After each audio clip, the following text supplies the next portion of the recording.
Assalamualaikum warahmatullahi wabarakatuh. Halo guys, kembali lagi bersama gua ya kan. What's up man? Oke, di sini kita mau bagi materi tentang pengorganisasian perpustakaan dalam bidang manajemen perpustakaan ya.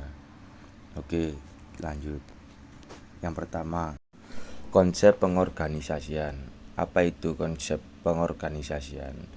Pengorganisasian merupakan semua sumber dasar dalam atau human dan non-human ke dalam suatu pola tertentu sehingga mereka dapat bekerja dan berhasil mencapai tujuan yang ditetapkan. Pengorganisasian mersatukan orang di dalam pekerjaan satu dan lainnya untuk terhubung atau konektivitas. Prinsip organisasi. Prinsip organisasi itu dibagi menjadi berapa sih? Nah, ini prinsip organisasi dibagi dalam beberapa poin sebagai berikut. 1. Perumusan tujuan. Hal utama yang harus dilakukan karena setiap kegiatan pasti memiliki tujuan. Yang kedua, pembagian kerja. Pembagian kerja merupakan proses membagi pekerjaan ke dalam pekerjaan yang relatif khusus. Yang ketiga, pembagian wewenang. Pembagian wewenang, delegasi wewenang yang diperlukan untuk melaksanakan pekerjaan tertentu kepada bawahan. Yang keempat, kesatuan komando. Perintah yang diterima oleh bawahan bukan langsung dari atasan. Koordinasi, proses pengintegrasian tujuan dan kegiatan pada subdivisi guna mencapai tujuannya secara efisien. Yang ketiga, ada struktur organisasi. Apa sih struktur organisasi itu?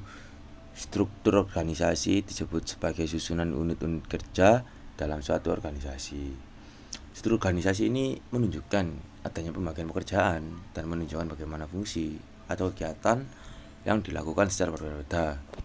Yaitu di sini ada direktur utama, bawahan direktur utama ada direktur, bawahan direktur ada manajer, manajer pemasaran, manajer produksi.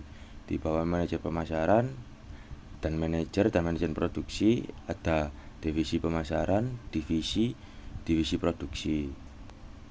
Oke, jenis struktur organisasi. Jenis struktur organisasi ini dibagi menjadi 5 ya guys ya. Yang pertama ini organisasi garis. Pada struktur organisasi garis, masing-masing divisi merupakan unit yang berdiri sendiri dan kepala bagian menjalankan semua fungsi pegawainya, pengawasan. Contoh nih yang di kanan nih, direktur utama. Di bawah direktur utama ada staf pengembangan. Di bawah staf pengembangan dan direktur utama itu ada direktur pemasaran, direktur keuangan, direktur produksi, dan direktur adpres. Oke, lanjut. Yang kedua ada jenis struktur organisasi garis dan staf. Organisasi garis dan staf merupakan kombinasi yang diambil dari keuntungan adanya pengawasan secara langsung dalam suatu perusahaan. Contoh ini ada di sebelah kanan, organigram DBM, ketua BEM, departemen khusus Candera, wakil ketua, tim sekretaris, tim bandara, bendara, dan lain-lain ya guys ya. Oke, lanjut. Yang ketiga ada organisasi fungsional. Masing-masing manajer merupakan seorang spesialis dan masing-masing bawahan mempunyai beberapa pimpinan. Seorang manajer mempunyai kekuasaan penuh dalam menjalankan fungsi bagian tersebut. Oke, itu bisa dilihat sebelah kanan itu ya. Ada general manager, bawahannya ada pemasaran, produksi, penjualan, dan personalian, akunting. Dan yang keempat ini ada organisasi komite. Organisasi komite dilakukan untuk mengumpulkan pendapat tentang berbagai kegiatan di dalam perusahaan. Itu di sebelah kanannya itu ada contoh seperti komite SD Negeri Palembang 3. Narasumber ketua kepala sekolah Sudirman SPD, Dr. Joko Prasetyo MM, dan Faruh Rozi SAG sebagai kepala sekolah. Sekretaris 1, sekretaris 2, bendara 1, bendara 2, Amerin, Niken Astuti SPD, TTSD, IR Fauzi, dan Arpadmi SPD. Bidang-bidangnya ini ada pengalian sumber daya sekolah dari Pak Sudirman SPD, pengelolaan sumber daya sekolah dari IR Budi Pratomo, pengembangan kualitas pelayanan sekolah Teguh Arif W, saranan prasarana sekolah Muhammad Syarif Roni, Muhammad Sahroni, sistem informasi pelayanan Suyoto, usaha Rusli. Syarat membantu komite: 1. Suasana santai dan bersifat informal. Semua anggota komite ikut bagian dalam pembicaraan tugasnya. Yang ketiga, komite mengetahui tentang tugas yang dibebankan kepadanya.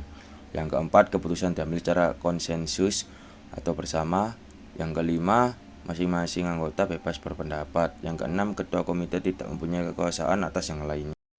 Yang kelima ini ada organisasi matrik. Organisasi matrik digunakan berdasarkan struktur organisasi, garis, dan staf yang sudah ada.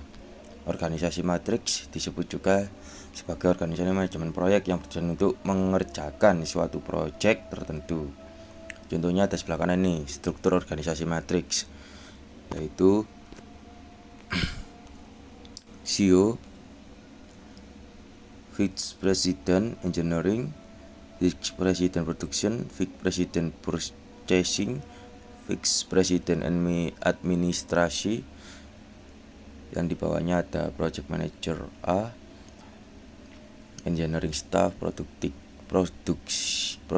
Staff, Purchasing Agent, Administrasi Koordinator, Project Manager B, Engineering Staff, Production Staff, Purchasing Agent, Administrasi Koordinator, Project Manager C, Engineering Staff, Production Staff, Purchasing Agent, Administrasi Koordinator.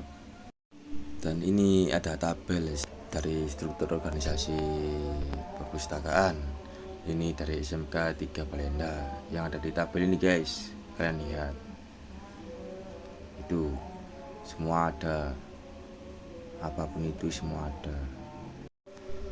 Terus ini dari struktur organisasi perpustakaan Universitas Pasundan. Ini tabelnya ya guys ya, lengkap semua. Ini juga ada struktur organisasi Dinas Perpustakaan dan Kearsipan Provinsi NTB. Ya ini guys, di tabel ini guys, banyak sekali. Oke guys, terima kasih sudah mendengarkan dan melihat gimana cara saya kasih materi lah, berbagi ilmu. Mohon maaf bila ada salah kata ataupun kesalahan yang tidak saya sengaja. Saya mohon maaf ya. Saya akhiri. Wassalamualaikum warahmatullahi wabarakatuh. See you next time. Enjoy guys.